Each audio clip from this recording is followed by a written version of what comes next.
ታላዝነችብኝ አይደል እንዴ አባዬ በጣም ነው የኮራንብህ እኛ ገንዘብ የለንም እንጂ አንተ ያደረግከውን ነገር ለማድረግ ሁሌ ጊዜ አናስብም ነበር እናንተ ደስ ስላላችሁ ባደረኩት ነገር በጣም ኮርቻለሁ አባዬ እውነት በጣም ነው የማመሰግነው አመሳስፈልገን ሰዓት እኮ ነው የመጣው ስማ እናታችሁን ልታኮርፏት ልትቀየሙት አይገባም እሺ አባዬ እኛ እኮ አልተቀየምናትም ራት ለሳቸው እሺ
أسير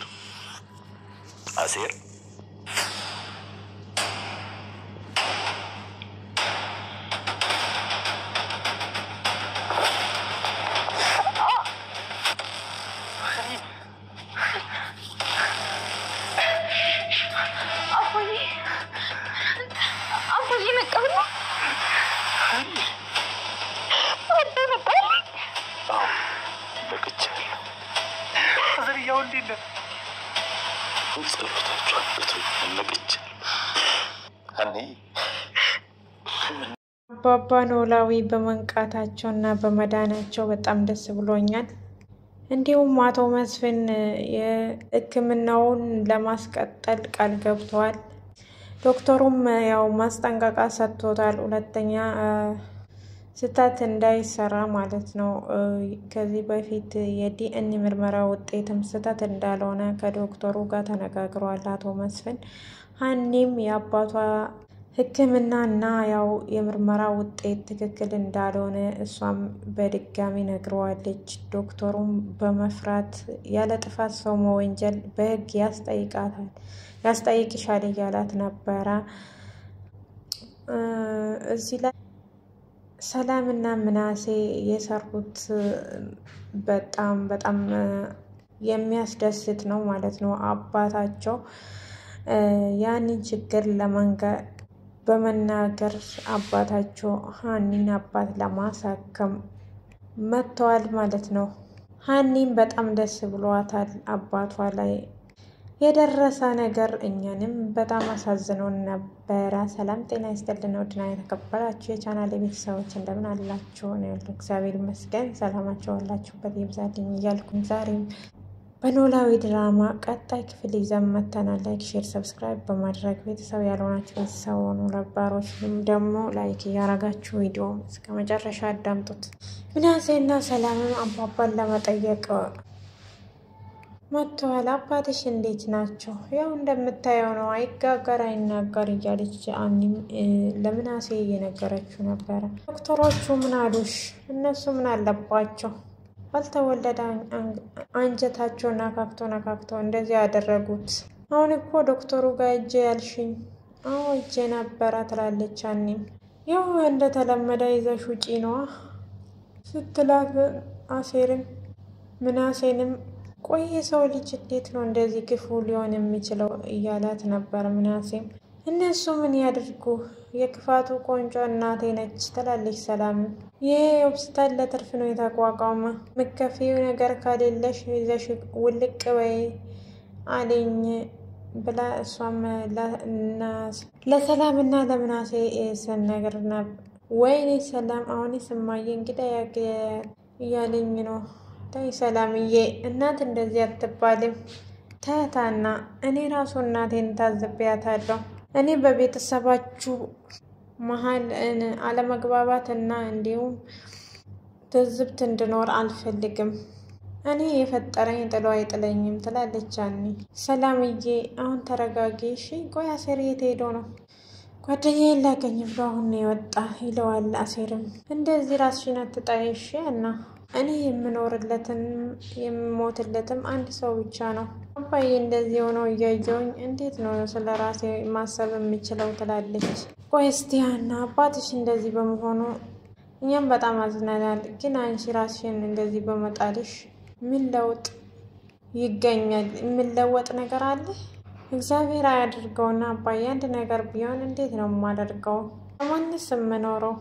አባዬ እኮ ዓለሜ ነው፣ ያለሱ መኖር አልችልም እያለች ስታለቅስ ያለ አባዬ እንዴት ነው ማሰብ የምችለው? እኔ አልችልም ብላ እያለቀሰች አይዞሽ በቃ አታልቅሽ እያላት ነበር፣ እሷን በማልቀስ እና በማዘን።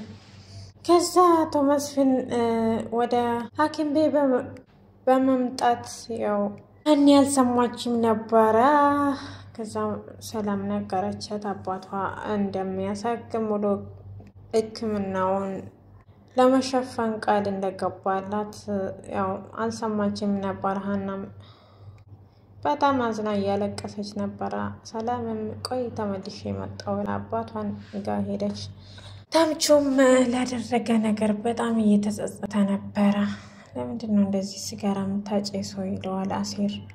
አሴርም ያው ጆሮ ጋር እያወራ ነበረ። ጆሮ ግን በጣም በመጸጸት ሐኪም ቤት ጥሎ በመውጣት ሲጋራ እያጨሰ ምንድን ነው እንዲህ የሚያደርግክ ያለ ነበረ። አሴም ትሰማኛለህ ጆሮ፣ እኔ ሳላቅ የሰራው ስህተት ለማስተካከል እየሞከርኩ ነው ይለዋል። እሱ ስለምን ኃጢአት ነው የምታወራው?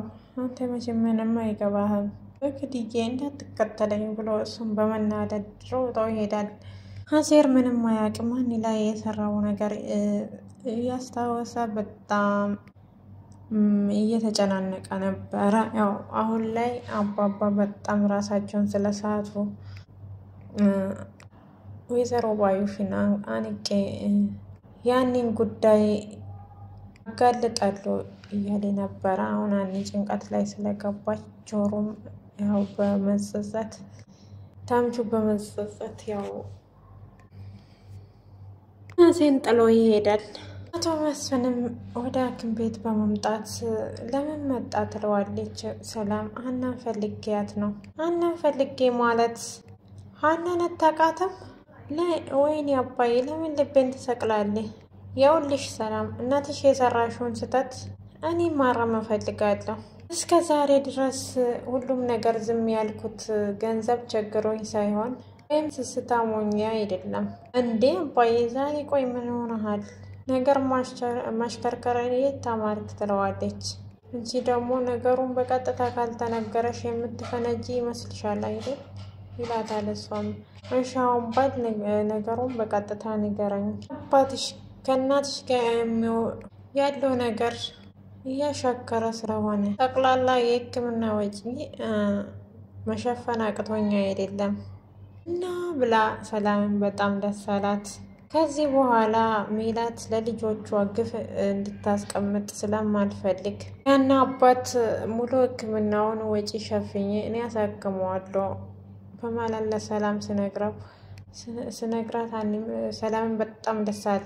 እኔ እኮ አላምንህም አባዬ፣ እኔ አባት ስሞት ቆሜ ከማይ የሜላትን ዱላ ብችለው ነው የሚሻለኝ በማለት ሰላም ይነግራታል። ወይኔ አባዬ ደስ ሲል እኮ። አሁን ግን ሀኒ የት ናት? ዶክተሮቹ አባትሽን ይዘሽ ውጪ በማለት እያለቀሰች ነው ያለችው። አባቷ የተኙበት ክፍል ከምናሴ ጋር ቁጭ ብላለች። በቃ አንቺ የዶክተሮቹን ቢሮ አሳይኝና አንቺ ወደ እነሱ ትሄጃለሽ። ነገሮቹን በሙሉ ጨርሼ እመጣለሁ።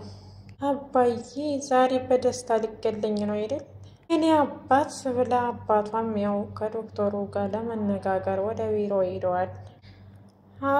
ዶክተሩም አቶ መስፍንን ሲያይ በጣም በመደንገጥ ሰላም ይለዋል። አቶ መስፍን እንደምን አሉ እያለ ሰላም ነው አረፍ በል የጠፋ ሰው ያው ቢሮ የተመጣደ ብዬ ስላላሰብኩ ትንሽ ስለገረመኝ ነው ለዋለ ዶክተሩ ለአቶ መስፍን አንዳንዴ ዘመድ መጠየቅ እኮ አይከፋም። እሱስ ትክክል ነህ። የምርመራ ውጤት ቀን ያልተገኘው እኮ ክፍለ ሀገር እንደሄድክ ባለቤት ነግራኝ ነበር። ሰላም ነው? አዎ ቤተሰብ ጥየቃ ወጣ ብዬ ነበረ። እና ስለ ምርመራ ውጤት ነው ልታወራ የመጣኸው? እሱ እንኳን ያው ስህተት ብኖረውም አሁን ለሱ ነው አይደለም የመጣሁት። እንደው ምናልባት ብዬ ፈርቼ ነው ይላል ዶክተሩም። ምን ይላለሁ? ዶክተር ስራህን የምትሰራ ከሰዎች ምላሽ እየጠበክ ነው እንዴ? አይ እንደሱ ማለት አይደለም። አይ ለምን ይመጣል ብዬ ምላሽ ስላጣው ነው። እኔ እንኳን አመጣጤ ስለ አባት ጉዳይ ነው የመጣው። ከሰለጠነ ዓለም ነው። ትንሽም ብትሆን መፍትና ግዴታዬን ተምሬያለሁ። ማለት አቶ መስፍን ስለምን መፍትና ግዴታ ነው የምታወራው? አንድ ሆስፒታል ተብሎ ሲቋቋም ከገንዘብ ይልቅ በሰዎች ህይወት ላይ ቅድሚያ እንደምሰጥ ጠንቅቄ አውቃለሁ ይለዋል። እናንተ ግን በሃና አባት ላይ ያደረጋችሁት ነገር ከዚህ በተቃራኒ ነው።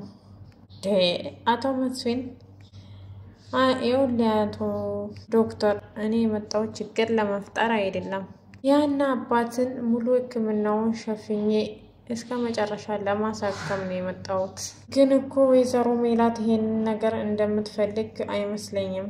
ያውልህ እኔ መስፍን ነኝ፣ እሷ ደግሞ ሜላት ናት። ባልና ሚስት አንድ አምሳል አንድ አካል ናቸው ቢባልም ነገር ግን ባልና ሚስት የተለያየ ፍላጎት አላቸው ይላል። እሱ ይገባኛል። ሜላት የራሷ ፍላጎት እንዳላት እኔም የራሴ ፍላጎት አለኝ። ባልና ሚስት አንድ ሀሳብ ቢኖራቸውም በዚህ ጉዳይ ላይ ግን ፍጹም ልደራደር አልችልም። አቶ መስፍን ይሄ ሆስፒታል ምንም የግል ሆስፒታል ቢሆንም ለታካሚዎቹ ቅድሚያ አይሰጥም ማለት አይደለም። ስለዚህ አንተ ወጪውን የምትሸፍን ከሆነ አሁኑኑ ያና አባት ሕክምና ልንጀምር እንችላለን።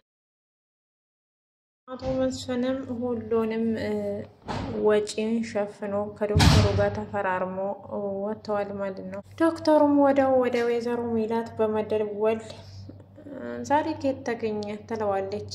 ወይዘሮ ሜላት ዛሬ ሆነ ነገርሽ ልነግርሽ ነው የደወልኩት። ምን ነው ዶክተር ችግር አለ? ያና አባት አረፉ እንዴ? ኧረ እንደውም በተቃራኒ ነው። ይገርምሻል። በተቃራኒ ማለት ሕክምና ሊደረግላቸው ነው። አይገርምሽም?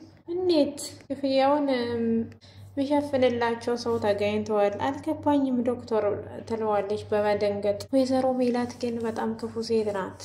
እስከዛሬ ያልነበረ ሰው ዛሬ ከየት መጣ?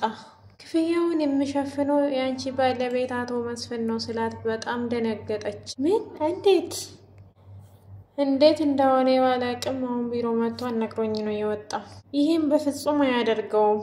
ወይዘሮ ሜላት ያንን የአባት ጉዳይ በየጊዜው ታውቂ ስላልሽኝ ነው የደወልኩልሽ። ሕክምናውን እንድታደርግለት አልፈልግም። ወይዘሮ ሜላት እኔ ታዛዥሽ አይደለሁ። ትንሽ ያበዛሽ አይመስልሽም? እኔ ልተባበረሽ ብዬ ነው የደወልኩት። በዛ በጣም ከመጣን ሲያልፍም ደስ አይልም እኮ።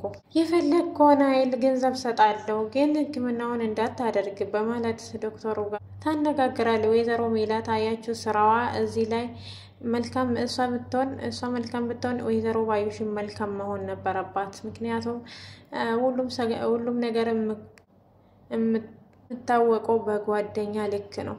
እሷ መልካም ብትሆን ወይዘሮ ባዩሽ ይሄን ነገር አሰራባትም ነበረ። አባባ እንዲሞት እሷም ገንዘቡ ከፍላለሁ እንዳታክሙ ትለዋለች። አይ እናንተ ሀብታሞች ሁሉም ነገር በገንዘብ የምገዛ ነው የሚመስላቸው ይላል። ወይዘሮ ሜላት ባልሽ በጣም ንቁ ሰው ነው። መፍትና ግዴታውን በደንብ ጠንቅቆ ያውቃል። ከዚህ በላይ ከሄድኩ ለደህንነቴም ያዘጋኛል፣ ከስራዬም ያስወጣኛል። ሄድ ቻው በቃ ብላ በመናደድ ጆሮው ላይ ትዘጋለች። ጭራሽ ደግሞ ለሞግሶ ይፈልጋል። ዘንድሮ ሄሎ እያለ ነበረ። እሷ ዘግታ ሄዳለች። ለምን አባባ ይታከማል በማለት። ውድና የተከበራችሁ እንኳን ደስ አላችሁ። እውነት አባባ በመታከማቸው እና በመንቃታቸው ደስ ስላለን እውነት ደስ ብሎኛል። እናንተም እንኳን ደስ አላችሁ። ላይክ፣ ሼር፣ ሰብስክራይብ በማድረግ ቤተሰብ ሆኖ ቤተሰብ ያልሆናችሁ በሌላ ቪዲዮ ተመልሼ እስከምመጣ ባላችሁበት ሰላማችሁ ይብዛ።